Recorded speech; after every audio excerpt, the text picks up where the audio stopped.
Olá, uma boa noite para você. Uma mensagem que sobreviveu 2 milênios e ainda hoje reúne mais de 2 bilhões de seguidores em todo o mundo. Nos evangelhos, perguntaram admirados os discípulos quem é esse que até a natureza o obedecia. 2000 anos depois, nós perguntamos, quem é Jesus? Na semana em que o mundo lembra sua morte e ressurreição, partimos para uma viagem em sua vida e personalidade. Aqui no estúdio eu recebo Haroldo Dutra Dias, que é escritor, conferencista, juiz de direito e tradutor. Entre as suas obras está uma tradução do Novo Testamento publicada pela Federação Espírita Brasileira. Haroldo, seja muito bem-vindo, uma boa noite para você. Obrigado, Luciano. Prazer recebê-lo. Prazer em ver essa palavra cruzada. A gente sempre faz uma pergunta inicial para introduzir a nossa discussão, o nosso debate. A gente consegue resumir, numa pergunta simples, a vida de Jesus ou quem é Jesus? Se pudesse resumir Jesus uma palavra, eu diria que é amor. Não tem outra. Porque tudo que eles narram sobre ele nos evangelhos, o que a gente consegue resgatar da história dele, porque o que está registrado é 0,5%, talvez. Mas o que a gente consegue resgatar, o que se sobressai é isso. E essa palavra é muito boa para a gente começar. Não sai daí, Palavra Cruzada está no ar.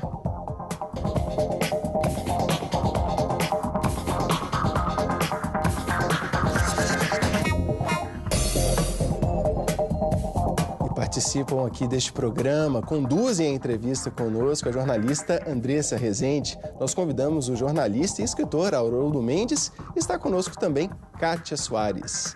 E queria, lógico, dizer que você é o nosso convidado especial, nos acompanha por meio das redes sociais, mas esse programa não é ao vivo, ou seja, aquilo que você escrever e participar conosco vai estar registrado e nós, por meio das redes sociais, vamos continuar discutindo e conversando. E desde já convido vocês a fazer o mesmo, lá no Facebook, etc.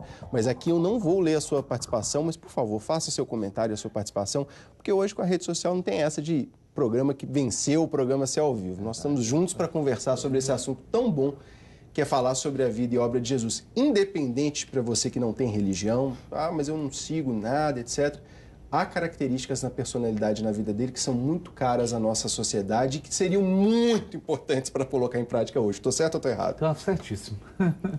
Fique à vontade para a gente começar.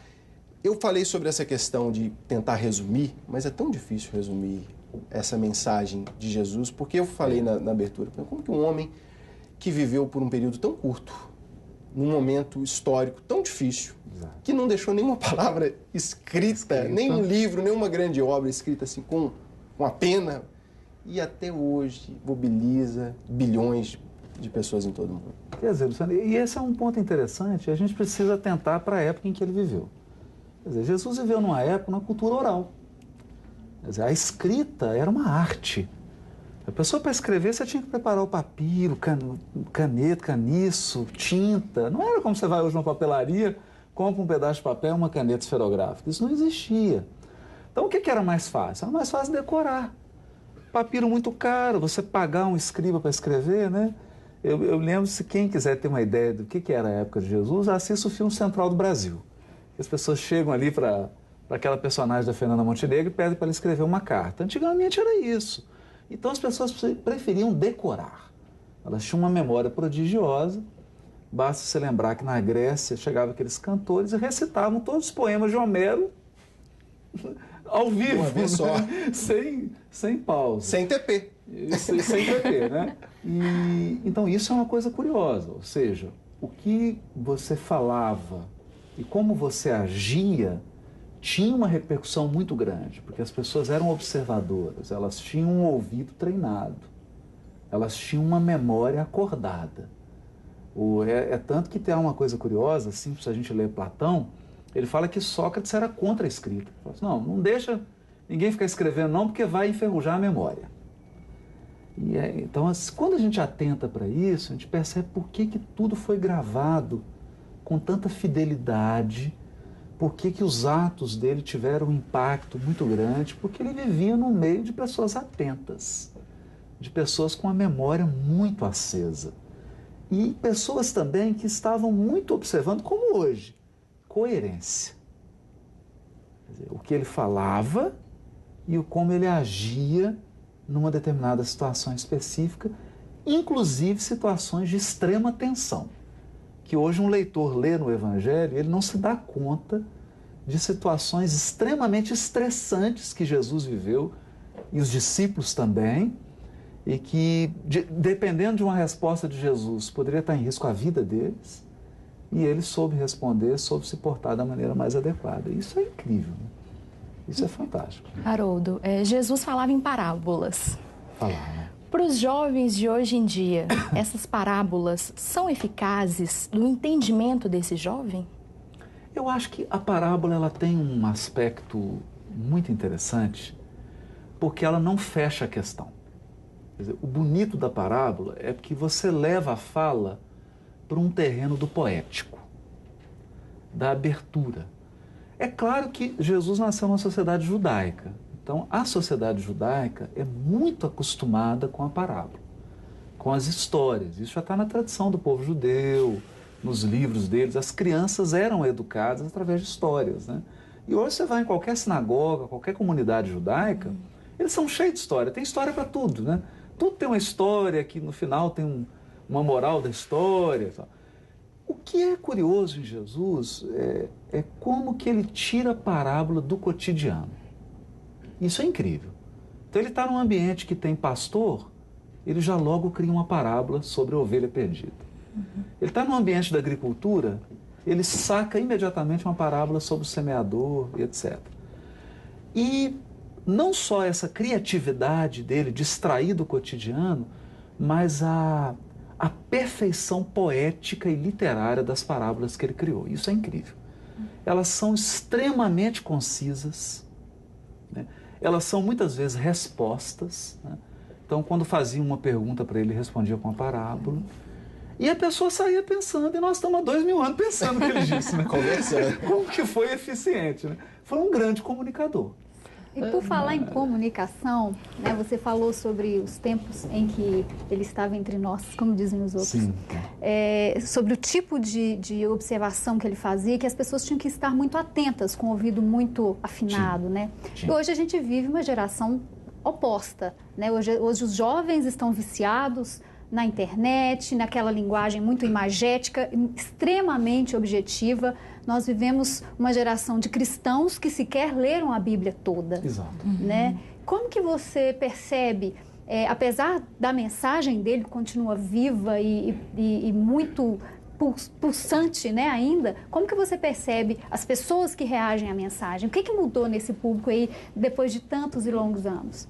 Eu acredito que assim, a percepção, a maneira de se comunicar, ela vai mudando mesmo. À medida que a sociedade vai avançando, que o tempo vai passando, a gente vai descobrindo meios de comunicação, maneiras de se comunicar, mas tem algo que eu acho que é um denominador comum do ser humano, né?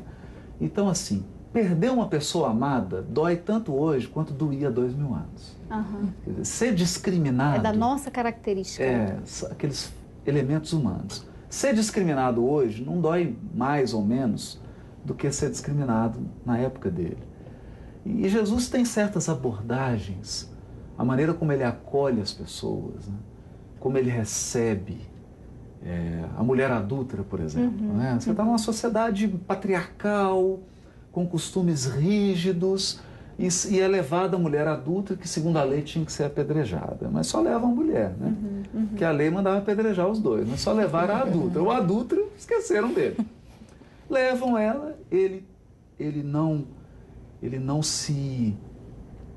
como é que fala? Ele não abre mão de se posicionar moralmente, ele não diz que aquilo está certo, ele não estimula aquilo, né? Ele se posiciona. Ele se posiciona no sentido de que aquilo vai, não peques mais, né? Mas diz para ela, eu também não a julgo.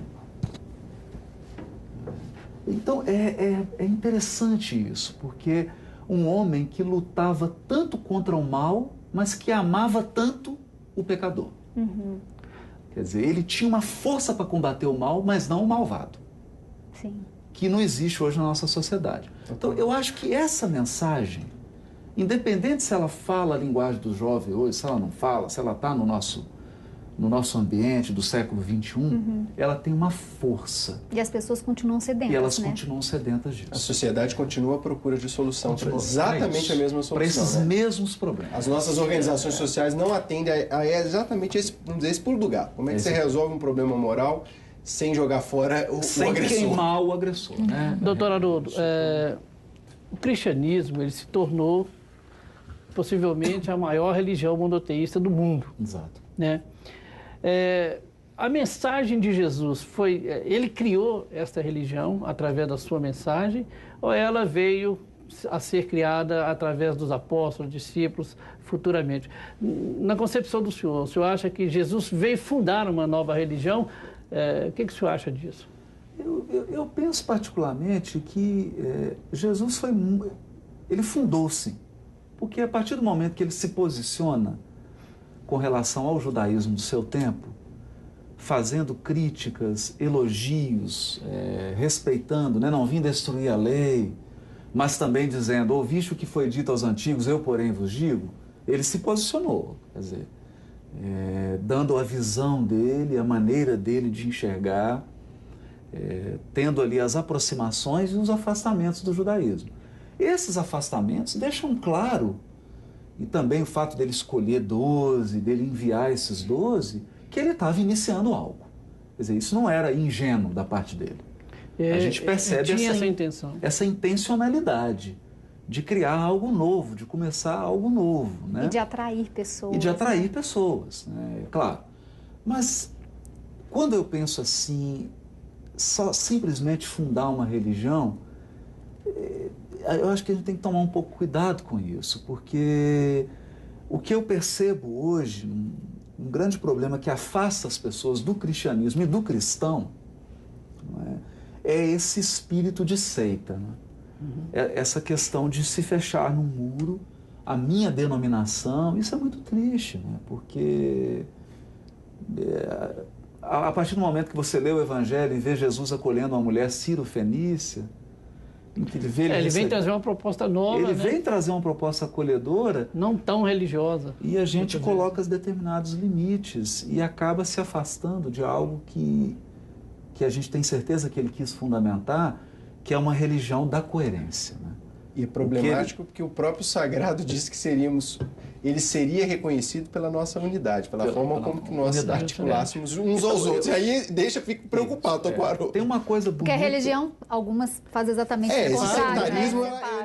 A imagem que a gente está passando para a sociedade, como toda a sociedade não religiosa, eu até convido você aí de casa a pensar exatamente isso, se você não é religioso, não frequenta nenhum tipo de denominação, é que a falta de entendimento nas questões essenciais nossas como cristãos demonstra uma falha no próprio discurso. Porque o nosso discurso diz o seguinte: olha, o mundo vai reconhecer vocês quando vocês se entenderem bem, pela própria unidade. Aí o momento que a gente apresenta que a gente não é tão unido, é complexo isso. Eu inclusive, assim, é claro que a gente não está fazendo nenhuma apologia aqui da pessoa não ter um pensamento, dela não ter um dogma, dela não ter algo em que ela acredita. Nós não somos ingênuos a esse ponto, sim, né? Claro. Quando duas vertentes religiosas, mesmo cristãs, se encontram, elas têm pontos de divergência. E é bom que tenha. Sim. É bom que tenha. É bom que debatam, né? Mas o próprio judaísmo tem, né? O próprio judaísmo correntes, né? Estimulava isso, né? Sim. Estimulava. Agora, há uma frase de Jesus que é assim, está no Evangelho de João: reconhecereis que sois meus discípulos por muito se amarem. Quer dizer, ele não fala, reconhecereis que sois meus discípulos se você acreditar nesse dogma. Quer dizer, ele não falou isso. Ele falou, por se amarem.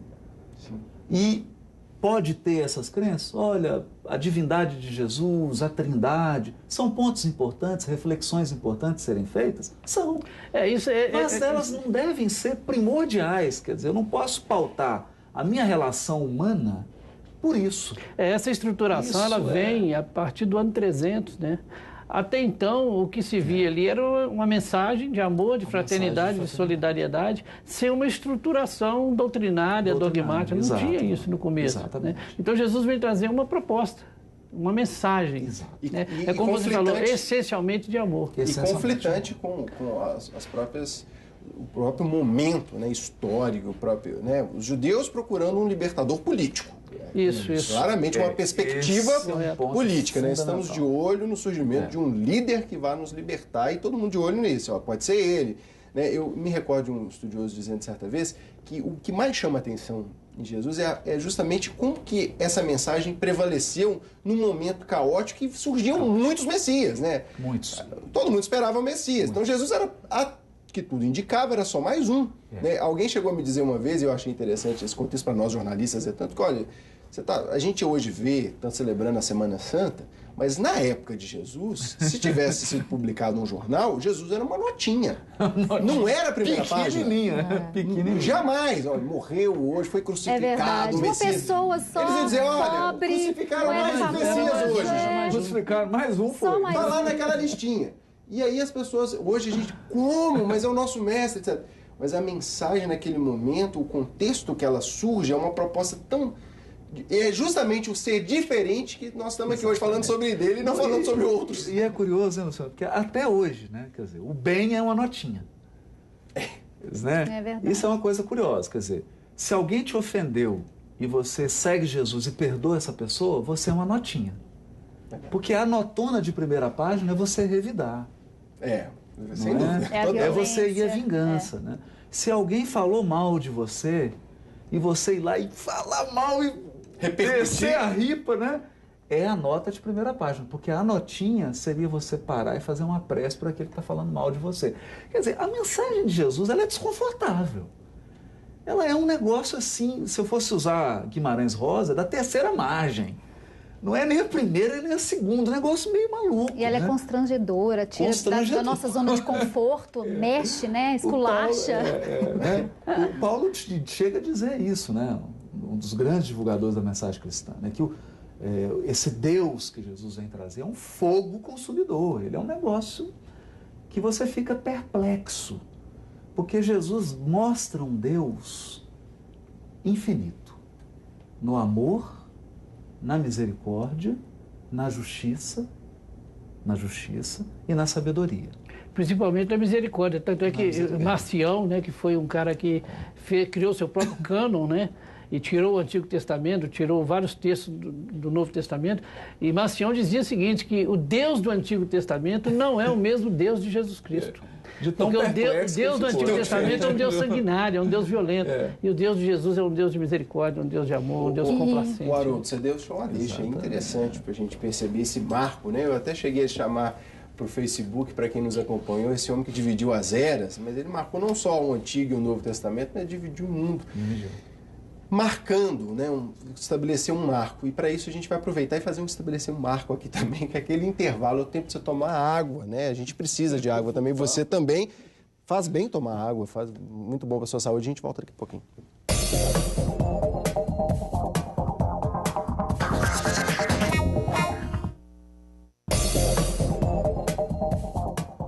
Você está no Palavra Cruzada, neste início de Semana Santa, ou no meio da Semana Santa, como queira, estamos repercutindo sobre quem é Jesus. E para isso nós recebemos o escritor e conferencista Haroldo Dutra Dias. Convidamos também a jornalista Andressa Rezende, convidamos o jornalista e também escritor Haroldo Mendes, outro Haroldo, e convidamos também Kátia Soares.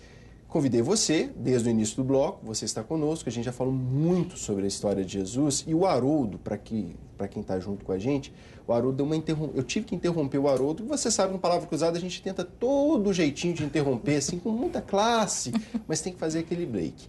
Haroldo, por favor, voltando lá na história sobre a misericórdia, eu lembro, tá vendo? Estou junto com o nosso telespectador. Onde a gente parou? O Marcião foi um cristão e ele criou o seu próprio cânon, né?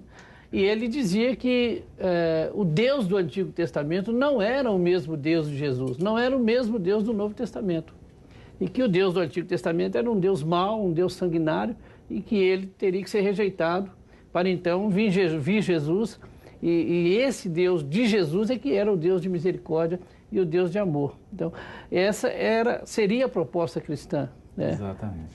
Eu acho curioso, porque depois o Marcião acaba sendo uma minoria, né? Ele também fez uma leitura fundamentalista. Né? O bonito disso é que Jesus também chama para a questão essencial, ou seja, naquele emaranhado de coisas do Velho Testamento, ele vai lá e vai na mensagem central, amar a Deus sobre todas as coisas.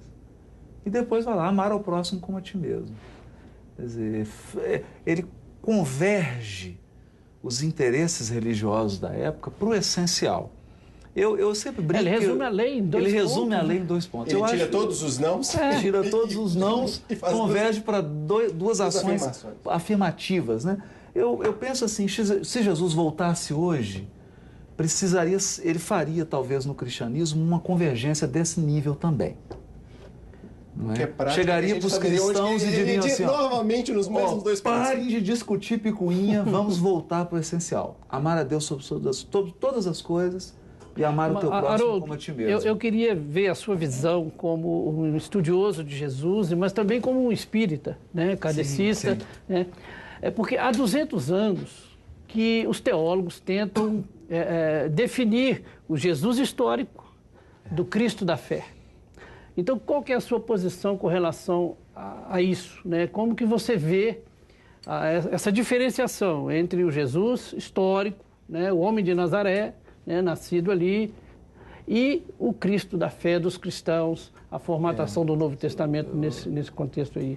Haroldo, esse tema é sensacional, né? Porque eu sempre vejo assim com muita crítica essas abordagens do Jesus histórico. Porque às vezes eu acho que acaba sendo uma ditadura do historiador. Eu tenho vários amigos que são pós-doutores em História, doutores em História, e a gente está sempre conversando sobre isso.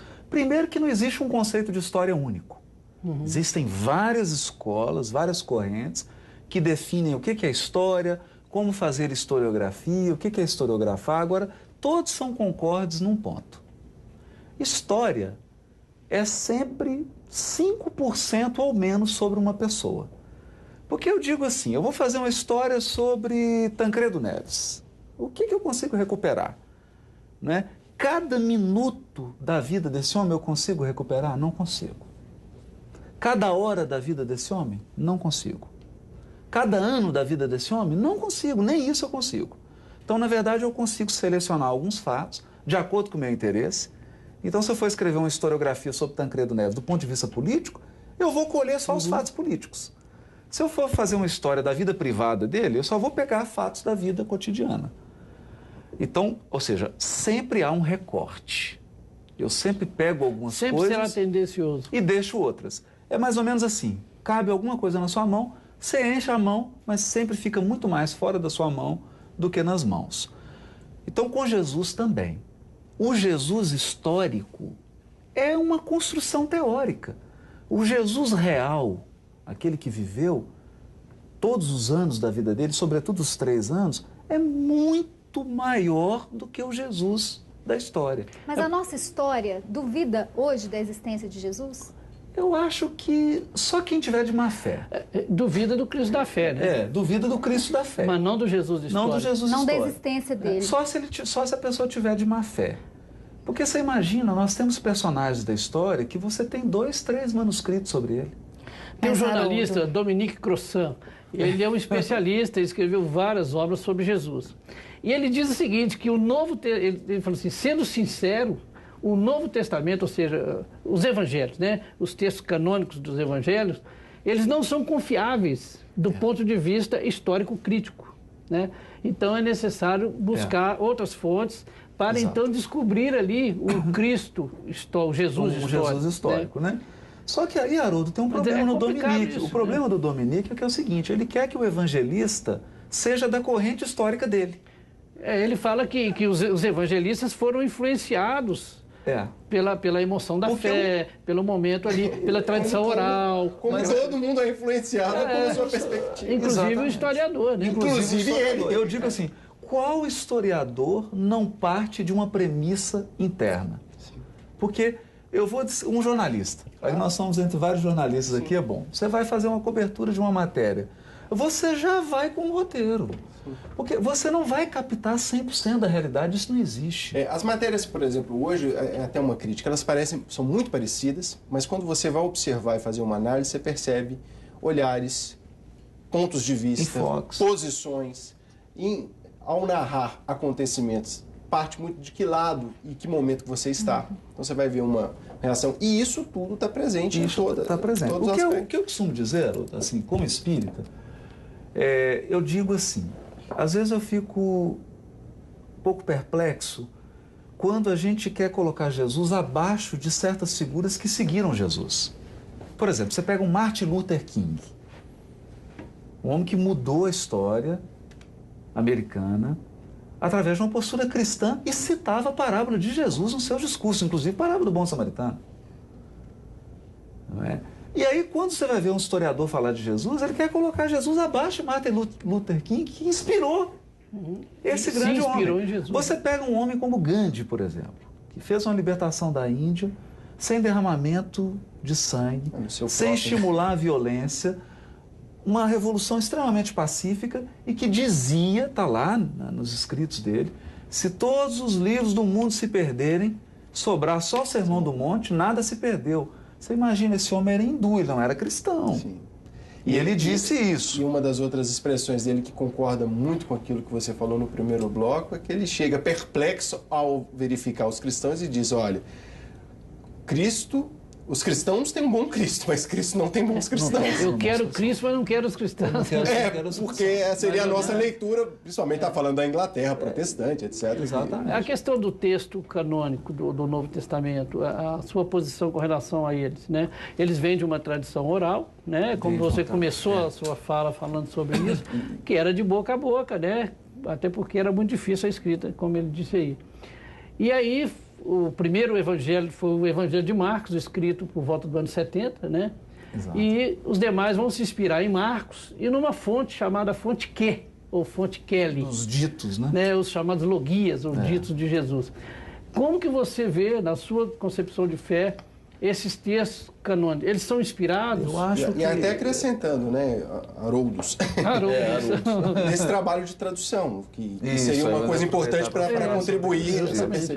Eu acho que, assim, do ponto de vista literário, sem nenhuma crítica aos apócrifos, né, são os melhores textos. Quer dizer, os canônicos. Os textos canônicos, eles são de longe, literariamente superiores, eles fazem um recorte muito mais amplo, eles dão uma amostragem de Jesus muito mais dinâmica. Você pega o Evangelho de Marcos, por exemplo, é um filme de ação, né? É um filme de ação. Você pega o Evangelho de Lucas, é uma obra de arte. Lucas é quase um jornalista, porque ele faz uma pesquisa minuciosa. Não é? Um artesão. Você pega o Evangelho de João. Faz um bom jornalista, né? Diga-se de passagem. Exatamente. Você pega o Evangelho de João, um livro de reflexões, um livro filosófico, extremamente interessante. Você pega o Evangelho de Mateus, né? Aquela maneira judaica de colocar um tema, colocar a prática. Então, assim, do ponto de vista literário, se a gente compara sem isenção, sem querer fazer apologia com sobriedade. De nada, com sobriedade, eu acho que eles são muito superiores a todos os outros escritos que tem. O que eu digo é o seguinte, a voz do povo é a voz de Deus, né? Como diz aí o ditado. O povo aprovou, caiu no gosto do povo mesmo. Os livros canônicos. Até porque esses textos circulavam nas comunidades. Circularam, né? E eram aprovados pelas comunidades. Exato, não tinha como controlar. Depois que a igreja chegou e fez um cânon, mas aí já era... Ele já era fato. Já era Roberto Carlos, né? Já era, todo mundo ouvia, o povo já estava enamorado. Formalizaram aquilo que já estava... Há uma certa cautela, né, em referenciar Jesus a mulheres, principalmente em questão de relacionamentos. Sim. Por que esse sujeito é livre do pecado, principalmente do pecado carnal? Olha, eu particularmente, eu nem iria para esse ponto, sabe? Ele fez um voto. Né? Não era à toa que ele era chamado de Nazareno. Sim. E era descrito com aquelas características. Não é? O voto que possivelmente ele fez e que pela vida dele tudo indica é o voto do Nazireu, que era um voto de celibato. Não que ele fosse contrário. Porque a maneira como Jesus acolhe a mulher Eu diria que assim, nós homens estamos precisando aprender com ele hoje. Os apóstolos, Hoje. nos Hoje. apóstolos nós vamos ver lá alguns momentos em que Jesus beija Maria Madalena na boca para passar conhecimento segundo a concepção gnóstica. Mas isso né? é porque era um símbolo dos gnósticos, né? Eles tinham códigos. Jesus não tinha problema com mulher. Então você beijar na boca era o código de transmissão de conhecimento, porque Maria Madalena não poderia ser recebida como um apóstolo, como uma seguidora, e no entanto ele recebeu. Isso. Ele a recebeu. E isso é mais uma das coisas que ele faz que deixa todo mundo perplexo. Né? Assim, Perplexo. na verdade, transliterando para a sociedade atual, é como se fosse, esse cara fala com mulher? Né? Como assim? E Alguém aliás, conversou com ela? Vários, é um ponto O Evangelho fantástico. todo, ele Sem vários. Esse é um Sem ponto fantástico, porque era o seguinte, até você pega hoje alguns países muçulmanos mais radicais, né? Na época de Jesus, a mulher, ela não poderia conversar com um homem na rua. Ela tinha que estar ou com o pai ou com um irmão para ela conversar com outro homem. E Jesus deixava até os discípulos dele de cabelo em pé. Porque ele estava procurando, chegava lá, ele estava almoçando com um político corrupto, cobrador de imposto que cobrava propina e prostitutas. Estava lá almoçando com eles. Só que não nos enganemos. Não nos enganemos. Quando perguntavam para ele o porquê disso, ele dizia assim: o médico veio para os doentes, não para os sãos.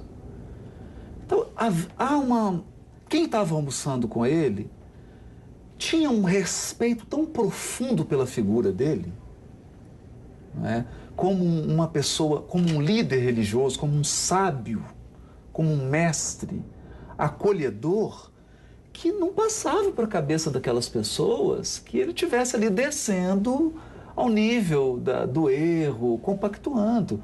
Mas também nunca ninguém havia se relacionado com o pecador de uma maneira tão misericordiosa. Então, isso é chocante, não é? Esse ponto, num momento de uma religião artificial, num momento em que a religião estava institucionalizada, que eu acho que é um risco que nós vivemos hoje. Todos nós, espíritas, católicos, protestantes, pelo amor de Deus, eu não estou falando genérico, de todos nós temos esse risco. Eu vou até... Dá para abranger as outras religiões monoteístas do mundo. Todo mundo escreveu demais, todo mundo legislou demais. E hoje nós temos um risco que é a religião ficar artificial. Ou seja, eu defini o religioso por códigos. Não, então o religioso é aquele que não pode beber uma taça de vinho. Ele não pode dizer isso. Ele não pode usar tal roupa. E as questões essenciais, profundas, de relacionamento humano, de respeito ao ser humano, de respeito à dignidade humana, ficam em segundo plano. Os que amam demais nunca aparecem, né? Nunca aparecem. Mas é preciso que haja no inconsciente humano, consciente humano, Jesus, para que tenha esse amor um pelo outro?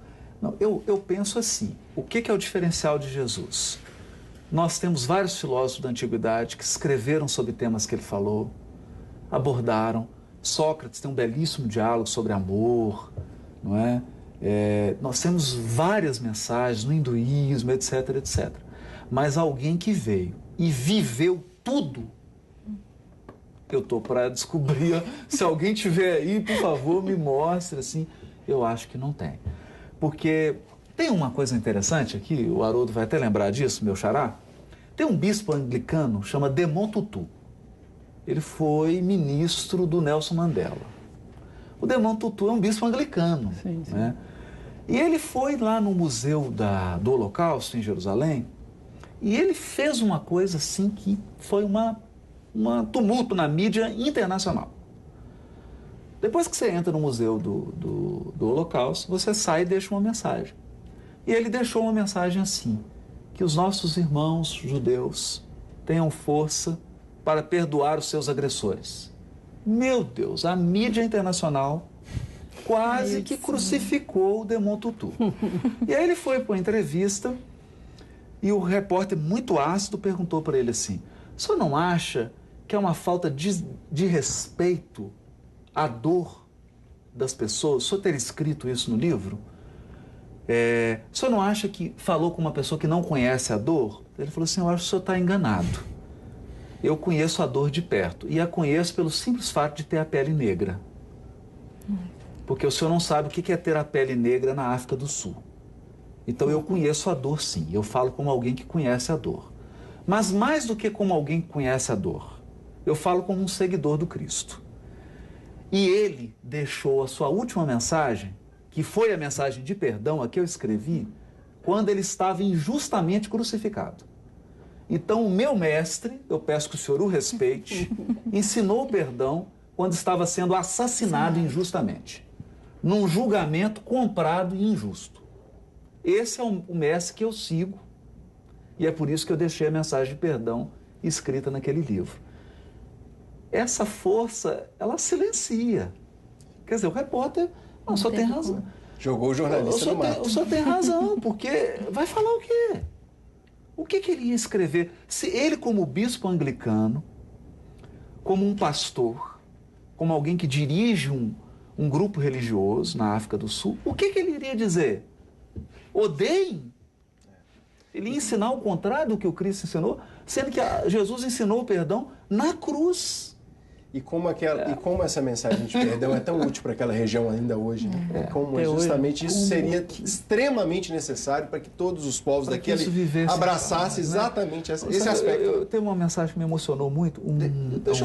Deixa eu pedir só uma licencinha, principalmente porque você falou que tem uma mensagem muito emocionante, que aí as pessoas vão ficar com a gente. Olha que maldade. Dá um intervalo. Vai fazer um intervalo rápido. A gente volta já já.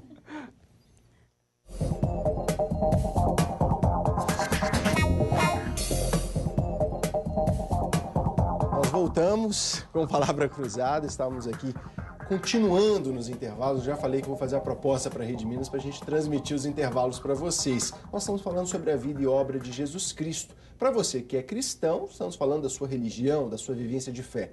Para você que não é cristão, para você que de repente tem uma outra religião ou mesmo não tem religião, estamos falando sobre um personagem histórico muito interessante que tem princípios e mensagens e discursos muito úteis para os dias atuais. No segundo bloco, a gente terminou falando, inclusive, sobre a mensagem de perdão.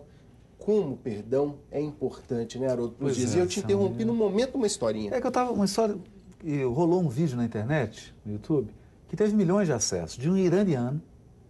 Naquela época estava a confusão de Israel com o Irã, e Estados Unidos intervindo, e a questão ficou grave.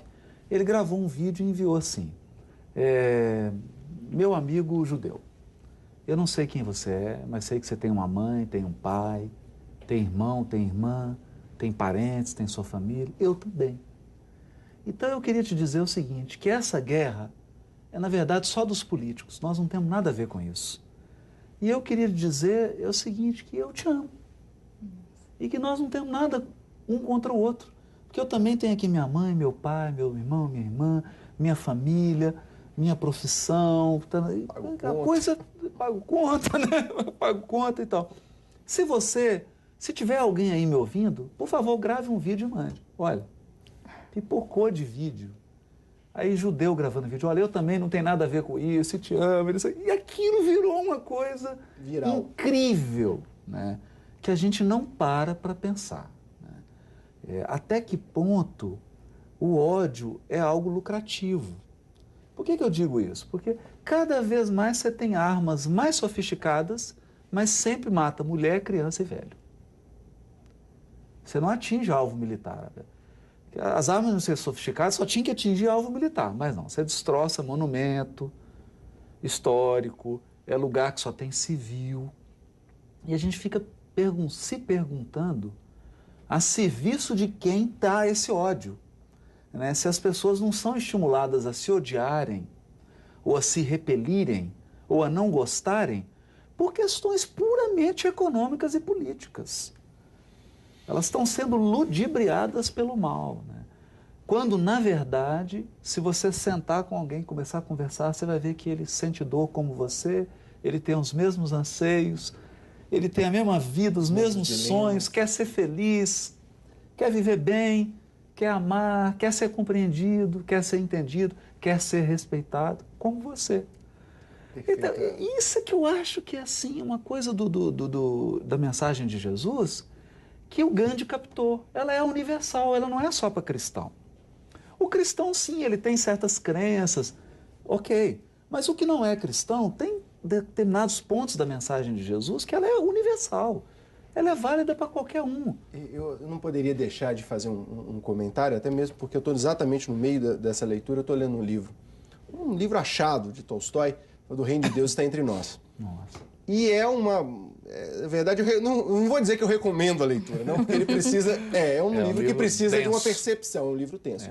Mas o que me chama a atenção do livro, para quem conhece a história, é depois da fase romancista, de sucesso de Tolstói, etc. Ele dá uma conversão radical ao Evangelho, mas radical mesmo, assim, né? Ele parte, mas ele está chamando a atenção exatamente para essa questão da guerra, e ele está escrevendo num contexto ali um pouquinho no finalzinho dos anos 1890, alguma coisa, pouquinho antes da Primeira Grande Guerra, 15 anos, 2 décadas antes, e ele chama a atenção para essa corrida armamentista. Nós estamos para completar 100 anos da Primeira Guerra, falando como que os povos e os exércitos se equipam por causa do nome do ódio, e como que isso jamais poderia passar na cabeça de um cristão. E aí ele chama a atenção dizendo, cristão não pode pensar na concepção de guerra. Um negócio desse. É para jogar fora. A mensagem do Evangelho, ela é absolutamente antagônica à questão da guerra. A violência. A questão do Estado, o uso, até ele chega a questionar o uso da força do Estado. Por que o Estado pode usar força? Porque o Cristo não usaria força, e etc. E aí eu vou fazer essa introdução para perguntar, justamente nesse aspecto, o que fez, aí, tirando o aspecto religioso, dos dogmas, do credo, mas o que levou Jesus à cruz, que não seja esses aspectos que para nós são muito importantes, mas do ponto de vista histórico, foi justamente esse discurso antagônico, uma proposta que ninguém dava conta de resolver na sociedade. E que ia frontalmente contra a interesses religiosos, de uma elite religiosa, interesses políticos de Roma. Quer dizer, a mensagem dele era uma mensagem que incomodava. Porque todo um sistema econômico, político e religioso estava montado na discriminação e no ódio. E no domínio. Parece com os dias Porque de é hoje. aquela história, né? Assim, parece com os dias de hoje, né? Assim, tem uma multidão chorando, tem alguém vendendo lenço. Tem sempre alguém lucrando com a tragédia, com o ódio, com a guerra, com o extermínio, com o preconceito. Sempre tem alguém se dando bem, porque senão não haveria. Se fosse 100% prejudicial para todo mundo, aquilo acabaria. Esse é o ponto, né? E nesse ponto ele é radical, não é? Ele não se submete, ele prefere se entregar e ser assassinado do que fazer conluio. Haroldo, Não é? Esse é um... Isso é marcante. Isso é marcante. A mensagem cristã completa o homem em sua essência, na sua opinião? Eu acho que ela completa porque ela diz pra gente assim: Deus, mesmo que você não entenda ele, é um amor profundo. Então ela te reconecta a esse amor profundo. Ela te religa. É uma religiosidade intensa de experimentar o amor. Isso não havia, ligando o homem a Deus. E aí Jesus faz um outro movimento, que é o seguinte: não tem sentido você mergulhar nesse amor de Deus se você não canalizá-lo para o seu semelhante. Aí vem que eu acho que é a experiência cristã mais maravilhosa. Que é quando você pensa numa irmã Dulce, numa Madre Teresa de Calcutá, num Chico Xavier, num Albert Schweitzer, que era um concertista, teólogo, largou tudo para cuidar de doentes na África. Uhum. As pessoas que se doam, né? Se doam. E aí você vê essas pessoas e elas se realizando no amor ao semelhante, em fazer algo. E hoje a gente vê pessoas da terceira idade, várias pessoas se curando de depressão, de vários problemas, quando estão numa atividade de auxílio semelhante. Uhum. Na igreja evangélica, na igreja católica, mesmo no movimento espírita e em vários outros segmentos religiosos, a pessoa se sentir bem em estar auxiliando. Então os milagres ainda acontecem, na sua opinião. Eu falo que eu adoro aquele livro, aquele filme O Todo-Poderoso, né? Que tem uma hora no filme que ele fala assim, ele fala para Deus, mas é um milagre. Ele fala assim, você acha que o milagre é abrir o mar? É materializar alguma coisa? O milagre é uma mãe solteira criar um filho. É verdade. O milagre é uma mãe analfabeta, como a minha, por exemplo, empregada doméstica... Ter um filho juiz. Ter um filho juiz. Né? Então, assim, esse é o milagre que você vê eu chegar, por exemplo, em lugares que eu fui visitar e encontrar 40 senhoras de 70 anos fazendo enxovalzinho para mães solteiras. Então, mulheres realizadas, casamentos felizes, muito bem economicamente, resolvidas, vividas, maduras, estão ali se realizando, fazendo um enxovalzinho. Eu acho, e isso é um milagre, isso é muito mais do que chegar aqui e materializar um pão, porque daqui a pouco a física vai estar fazendo isso. A física quântica já está provando aí que a matéria... Daqui a pouco nós estamos fazendo isso com a tecnologia. Mas esse milagre do amor, né, do você recuperar a igreja evangélica, por exemplo, pessoas que eram drogadas, estavam completamente viciadas em crack. Eu, como juiz, já presenciei isso. Aí vai para uma igreja, ela recupera a pessoa. O sujeito passa, se livra do vício, constitui família, tem filho. Contra uma mensagem pra que quem não transforma, tem, né? Para quem essa não tem transformação de vida que é muito mais espetacular que a transformação de qualquer coisa. Um tema que acho que nós não abordamos, eu acho que seria importantíssimo falar disso. Os evangelhos canônicos, né? Eles apontam para Jesus não apenas como mestre, não apenas como iniciador de uma religião ou propagador de uma mensagem, mas também como Deus encarnado. São João, né, afirma no prólogo do seu evangelho, ele fala, no princípio era o verbo, e o verbo estava com Deus, e o verbo era Deus. Lá no grego está logos, né? No princípio ele era, e ele era Deus. Isso. Como que você vê Jesus como Deus? Ou você não o vê como Deus? Não, eu vejo sim, eu vejo ele como aquele que concretiza Deus no cotidiano humano. Porque Deus, tem uma frase que eu gosto muito do Adin Steinsaltz, que é um judeu, considerado hoje um dos maiores talmudistas do mundo, né? Ele diz assim, depois do infinito está Deus. Resolve essa, né? Deus é o ilimitado, Deus é o absoluto. É o eterno. Quer dizer, eu não vejo como nós relativos definimos o absoluto. Com certeza. O absoluto é o absoluto. Não dá para falar de casas, recursos. Não dá para limitar. Não dá pra então, falar. quando a gente vê Jesus, é como se o absoluto se relativizasse e começasse a habitar entre nós, que é o que João fala. São Paulo diz, ele é a expressão, é a imagem. Ele é a imagem, Deus, é o caráter, né? É a expressão ele de Deus. expressa Então, o invisível. Jesus agindo é aquele ponto assim, Deus concreto.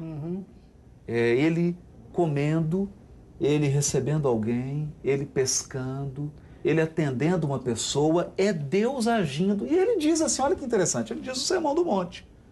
Brilha a vossa luz diante dos homens, para que eles vejam as vossas obras e glorifiquem a Deus.